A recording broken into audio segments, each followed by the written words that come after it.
এই ঘটনাটি ঘটে আমাদের কানিয়াটি চা বাগান ডাঙ্কান হাসপাতালে।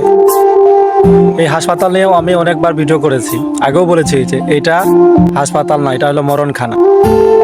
এখন বাস্তবের প্রমাণ।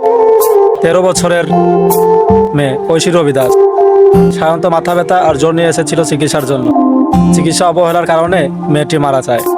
প্রশাসন খবর পেয়ে সাথে সাথে এসে আনোয়ার ডাক্তারকে নিয়ে যায়। একটা কথা বলি, ওই আনোয়ার ডাক্তার আছে না, তার গরুর পেছনে 3-4টা লোক প্রতিদিন সব সময় কাজ করে থাকে তার গরুর জন্য, কিন্তু একটা রুগীর পেছনে 2টা লোক রাখতে পারে না। এটাই হলো আমাদের হাসপাতালের নিয়ম। কি আর কমো, বেশি কিছু কইতে গেলে অনেক মানুষ অনেক খারাপ গালাগালি শুরু করে। তারা ভাবে যে আমরা খারাপ ভিডিও বানাই, ভুলভাল বকি, এইসব অনেকে বলে, কিন্তু এখন বাস্তবে এইসব দেখা লাগে।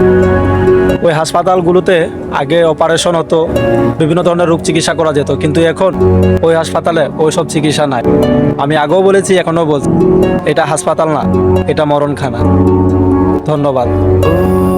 ঝিনা ঝিনা ঝিনা উড়া গোলা